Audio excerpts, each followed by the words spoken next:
Hi, guys. Welcome back to the show. So happy to have you here today. In previous episodes, we've talked about why whole health is important, and we've also talked about how taking consistent steps can lead to lasting behavior change, no matter how imperfect the steps are. In today's episode, we're really going to talk about creating a health plan that will work for you. We're going to talk about the steps in the behavioral change model. We're going to talk about establishing SMART goals. And lastly, we're going to talk about creating some kind of accountability or some kind of support network. So let's start talking about creating a health plan that works specifically for you.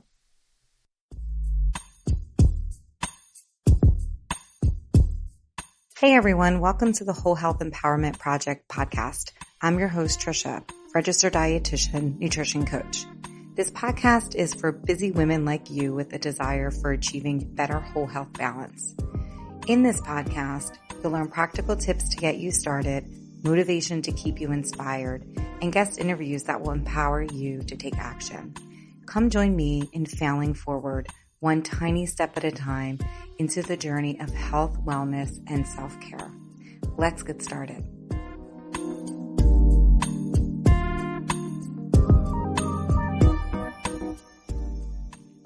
The first step in creating a health plan that works for you is trying to concentrate and pick a behavior that you decided that you want to change. In this step, you really probably just want to pick one behavior as opposed to picking multiple behaviors.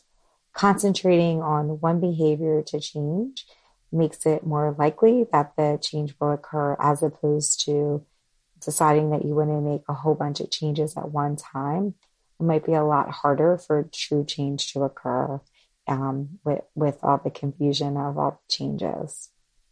So let's think of something that you want to work on. What is the behavior that you want to change? Some things that I was thinking about that maybe would resonate for you would be things like going to bed earlier, or flossing your teeth, or prepping meals ahead of time, maybe starting an exercise routine, losing weight, drinking more water. Do any of those resonate with you? Is there a particular health goal or a particular behavior that you want to change? Next, why do you want to change this behavior? Why is this behavior change important to you? What will you get out of this? And how will this change your life for the better? It's really important to note here that we're more likely to change a behavior if it makes us feel good and we have some kind of like immediate reward for changing the behavior. It's going to be much harder to have a lasting behavior change if we're doing it out of fear or guilt. So, picking something that's going to make you feel good and that's going to make you feel good today, and that's going to feel like you're getting some kind of reward is going to be probably a better way to go. So an example of this would be, maybe if you want to meditate because it will make you feel good today, and it will also maybe, make you feel calmer and have clearer thoughts. So there's some kind of reward in that, and it's also making you feel good rather than doing it out of fear or that you feel like you have to do it. So now that we've talked about what your behavior changes that you want, and you've established why you want to achieve this goal, we're going to talk a little bit about the behavior change model. So this is a 5 stages of behavior change model. And what there is there's 5 stages. And during these stages, at some of these stages, you're going to be more inclined to take action. But typically people go through the stages of change all at different times. So you may have a period where you're doing really, you're really proceeding and having lots of action and changes happening, but then something may happen and it may force you back into one of the other stages. So the 5 stages of behavior change isn't really a linear model. It's something that we may relapse and go into other phases of the model. So we'll kind of talk through this so that I think it'll be a little bit clearer on what I'm trying to say. But the reason why I want to talk about the 5 stages of behavioral change is because by identifying some of these stages, you're really going to figure out how clear your motivation to change is. So if you have a behavior that you want to change, but your motivation to change isn't very strong, then it's probably not very likely that that change is going to occur.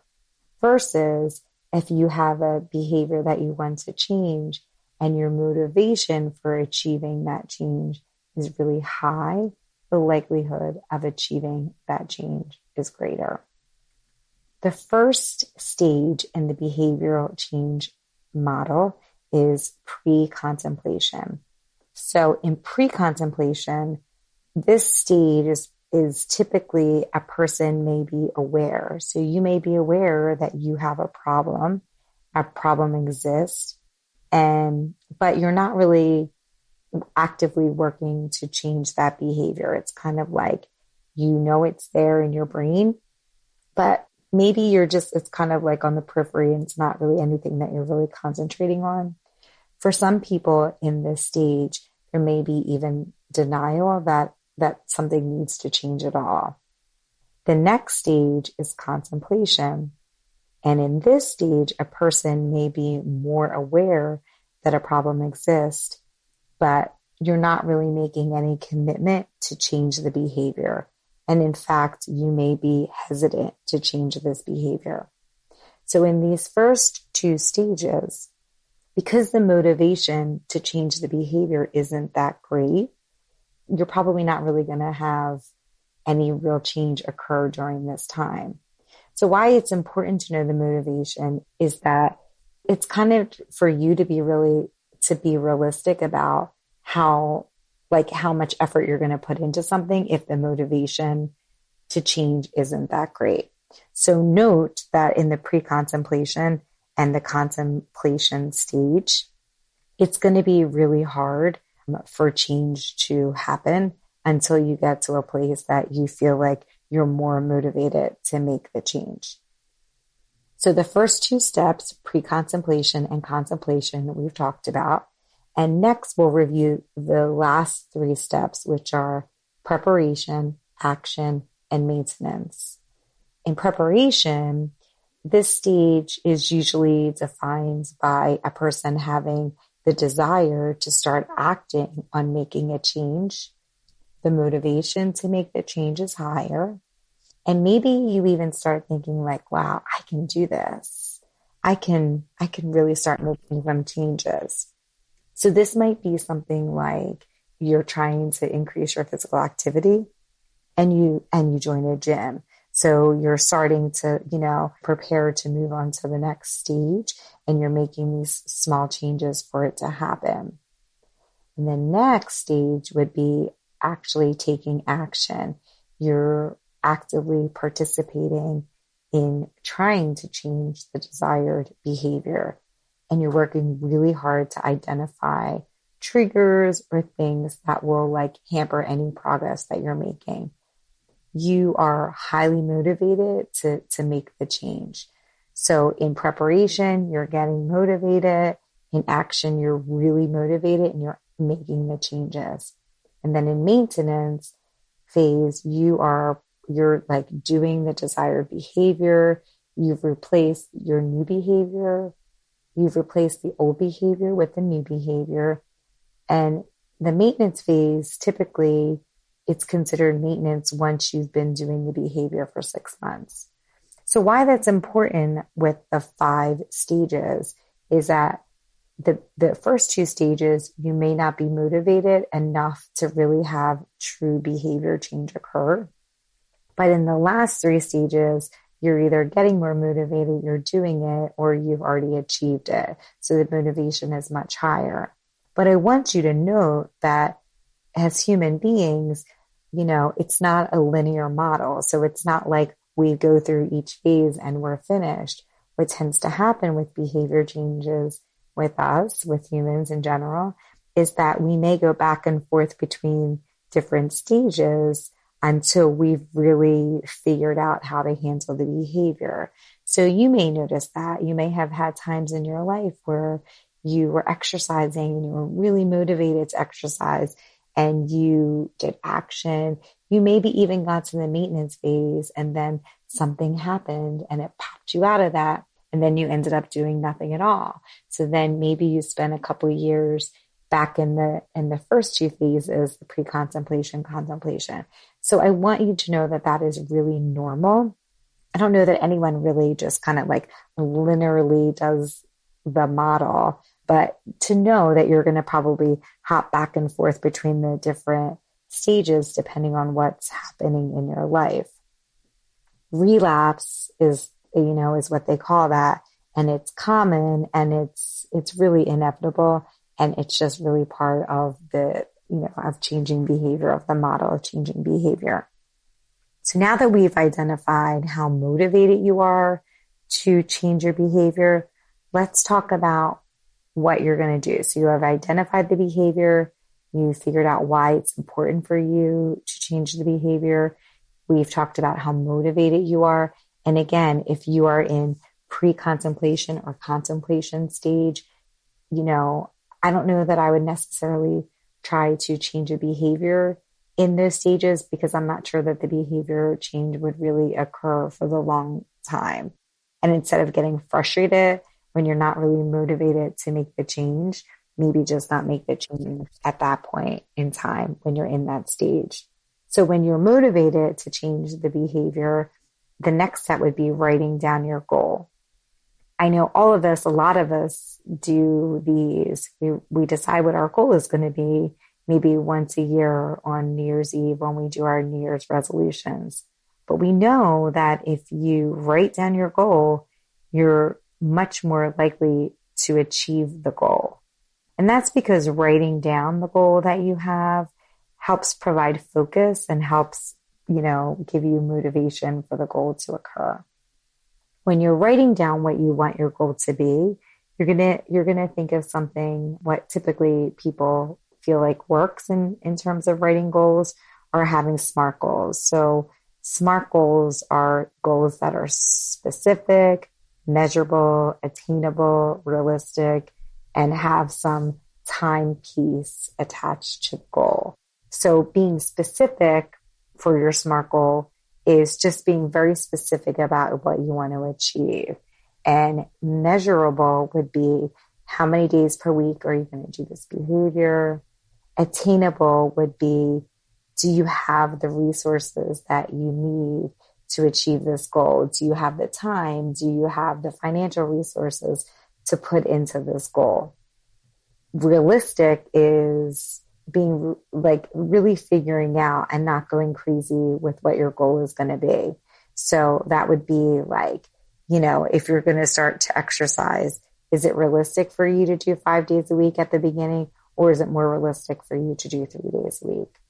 And then having that time bound part attached to it. So that is having a deadline or a time period that you want to achieve the goal by.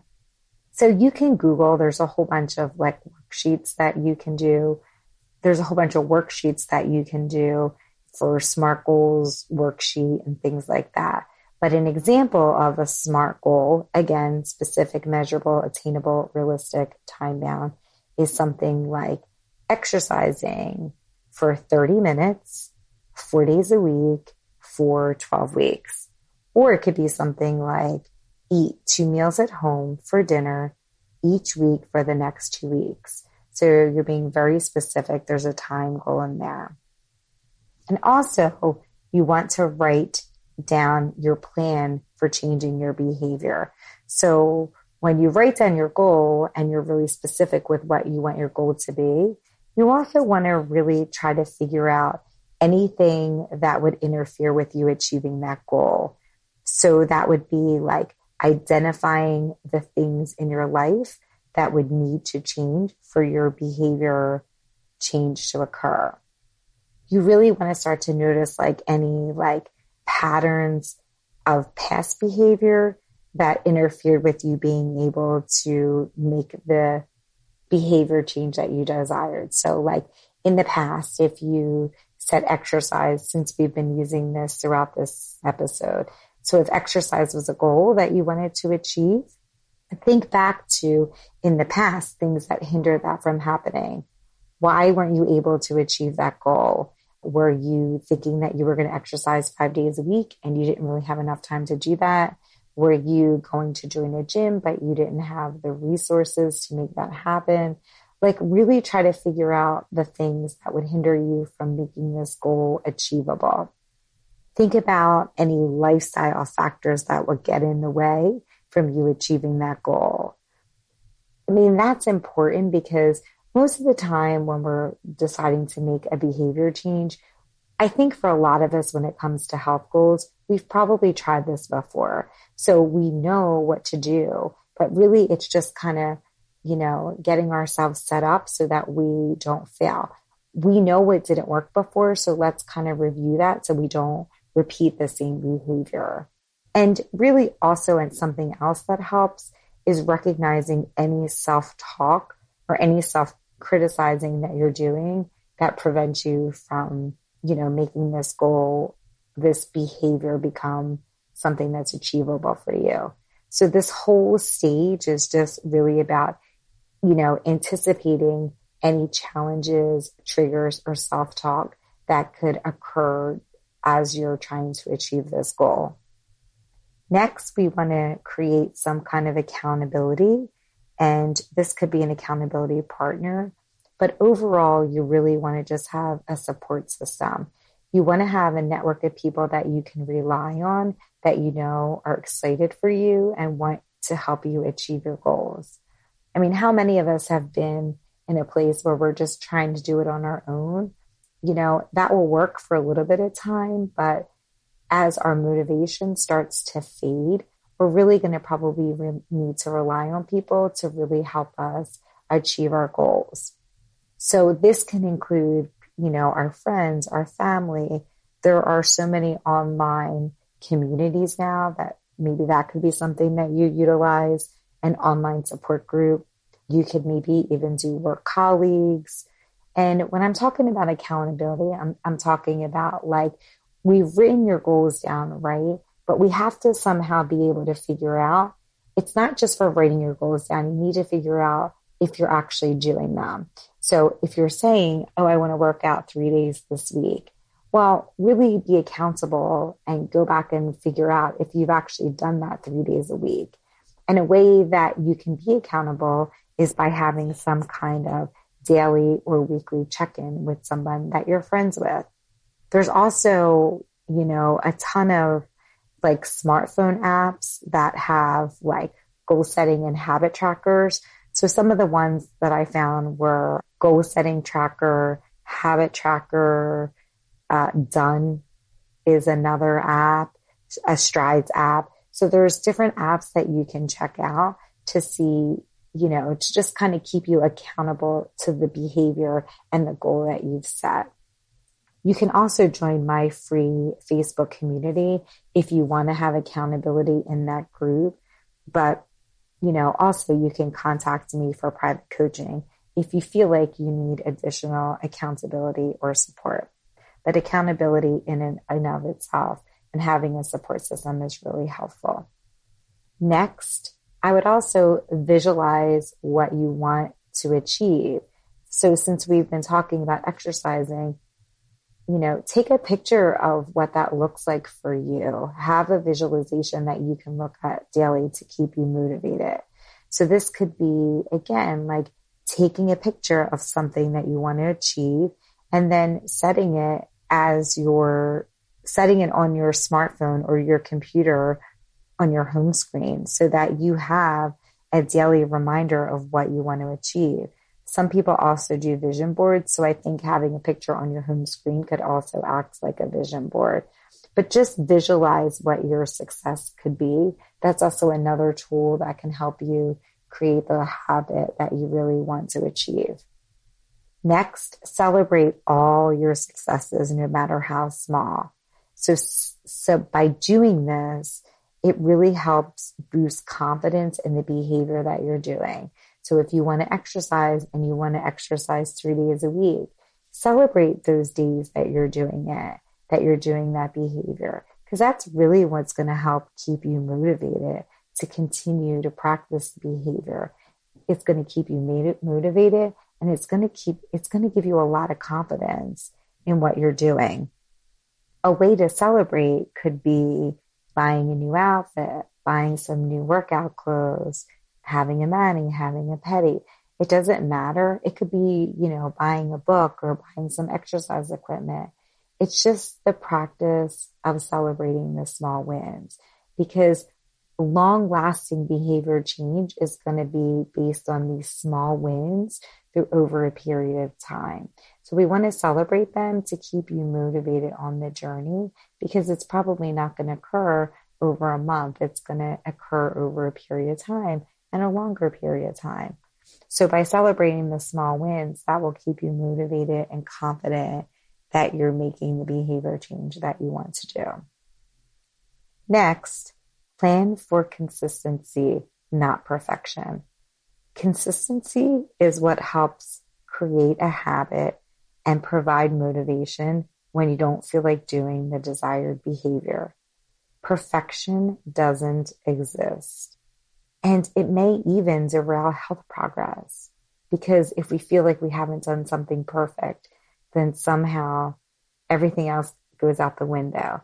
So just plan on being as consistent as you can, because that's what's really gonna, propel you into having lasting habit forming change. And lastly, I want to talk about forgiving yourself. So let go of any of the negative feelings or any of the judgment of past attempts at the behavior that you weren't able to maintain. It doesn't do anything. It doesn't get you anywhere by doing that. Each time you try, it's different. There's a different motivation behind it. And, it's just about like starting from where you're at. And it doesn't help if you're always judging yourself for what you've done before. So the goal in this time around, again, is to really figure out the things that derailed you the first time and just really concentrate on making that better this time. Because change and creating behavior changes isn't it's not easy, and it just doesn't happen, and it's not a perfect process. It takes some time and it takes some experience of what works and what doesn't work before you really figure out what works for you. Most of us know what to do to start making a behavior change, but we really rely on motivation at the beginning to keep us going, not considering that motivation fades as time goes on. But writing down your goal, checking in with your accountability partner, or just checking in on the accountability of your goal and seeing where you're at weekly, the status of it, will really help to keep you motivated, in addition to rewarding yourself for the small wins that you have along the way. That will all help make your new behavior more of a habit. This journey into changing behavior takes time and effort, and it may even require you to step outside of your comfort zone. But again, it's not about being perfect. It's about being consistent. And it's about being 1% better each day. So be kind to yourself, friends. I'll see you next week. And don't forget, you can always join my free Facebook community if you need additional accountability. See you next week. If you found value in this podcast, please rate, review, and subscribe on iTunes. Being a busy woman or mom doesn't mean that we have to give up on our health, wellness, or self-care. Together, we can take tiny, imperfect steps towards creating the whole health we desire and deserve. You can find us at wholehealthempower.com or on Instagram at wholehealthempower. Thanks for listening. I'll see you next week.